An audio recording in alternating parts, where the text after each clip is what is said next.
And I tell you what a great night being here in Atlanta, but also at the College Football Hall of Fame, and a first class experience. And I highly suggest that every college football fan attend the College Football Hall of Fame. I got goosebumps when you look at all the tradition at Tennessee, and it's able to be displayed. So a great evening to spend with our fans and also to be in the College Football Hall of Fame. Butch, when you walk in, you know, they've got all the helmets, but you see Tennessee up there, and then you look to your left, and Tennessee's one of the first paintings on that first row. I guess how much does that speak to kind of the prestige of Tennessee, especially that it's so visible here at the Hall of Fame? It speaks volumes. You're at the shrine of college football, you're at the Hall of Fame, and you see Tennessee everywhere. And we always talk about it's a pride of who we are, it's our tradition, but now it's also building upon that tradition as we continue to move forward. Given a chance to be in Atlanta, there's a pretty strong Tennessee fan base here. Is that something that surprised you when you came here and started to learn about it? Or, I mean, this is a big area for Tennessee fans. Well, it is a very big area, and if you look at our demographics, you know, it's very, very high populated in terms of our college graduates. Our alumni base is very, very strong here. So we have great, passionate fans, not only in Atlanta, but in the entire state of Georgia. Did you have an idea coming here that Alabama was having its Caravan right down the street at the Omni Hotel? I did not. Is it symbolic at all that you guys are here in Atlanta on the same night? That's for you guys to even talk about. I'm just looking forward to enjoying it with our fans tonight.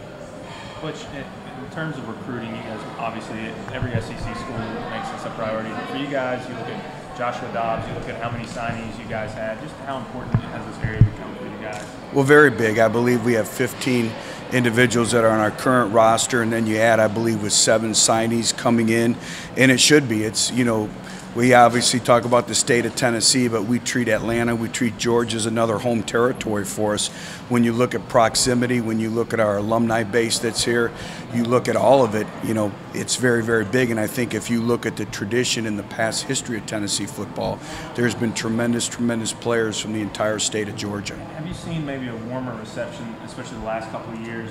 You guys have done really well recruiting. You had the winning season last night. Have you seen a warmer reception even with recruits here recently, especially the spring eval period? Well, we have, and you know, they have players now that are from their high schools that have come on and had success here at Tennessee.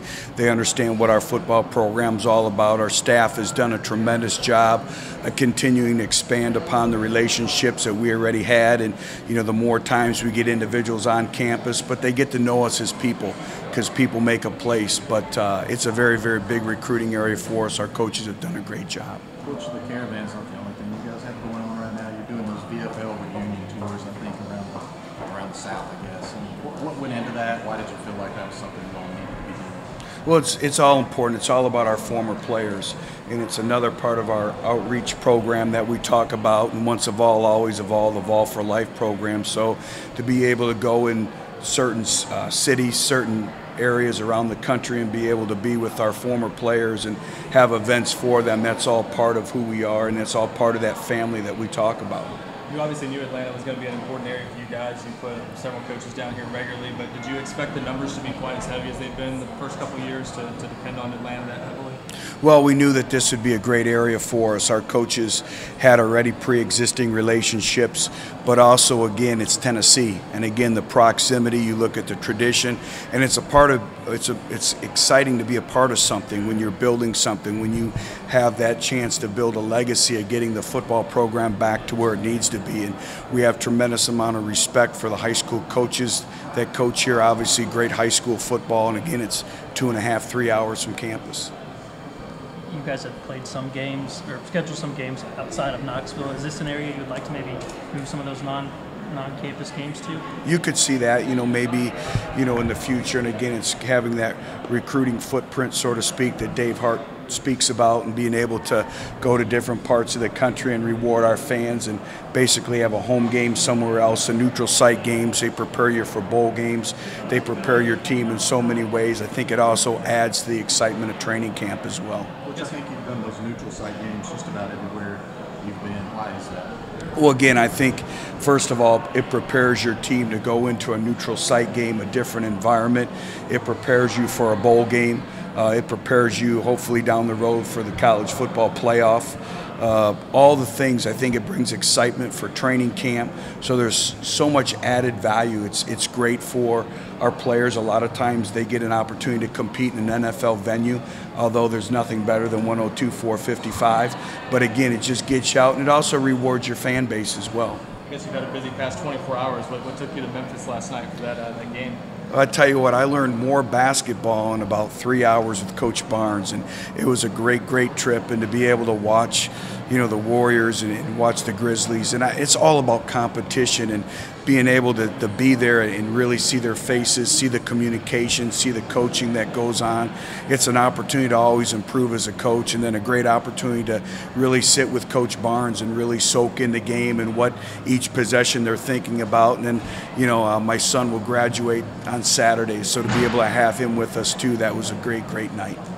With Josh Dobbs having such a prestigious internship right now, do you worry about him not worrying about football during his internship, or do you have to remind him to work on football? No, I don't worry about Josh Dobbs one bit. He's very first of all, he does a great job in terms of time management, and he's an individual that when Josh Dobbs is going to do something, he's going to put all effort into it, and he understands. You look at his curriculum, you look at his workload that he has throughout the course of a season and throughout the course of an entire year. So he manages that exceptionally well, and he works hard, and he loves football. So I think it's a great balancing act for him.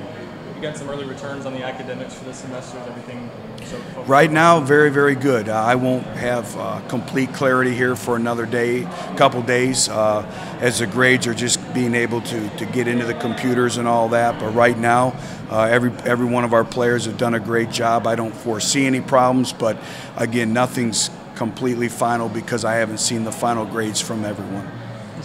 A few more guys. Kind of the point of the season where if guys are taking off transfer-wise, they might be doing it now that finals over. Any departures that you know of? Not that I know of, no. Anything else? Which the academic thing real quickly, how different is it than 2 years ago when you guys were becoming the first SEC program to get that APR penalty? Well, it's very stressful. And, we're going through that APR issue in our Thornton Center. Dr. Joe Scoggin, Dave Hart, our players did a tremendous job. Our coaches did a tremendous job of really staying on them. And that's what it's all about, is academic excellence. And, to have 1,000, a perfect score in the APR with coaching transition, that's a tribute to everyone involved. But, right now we weren't worried about mini-term and getting players in to make sure they're eligible.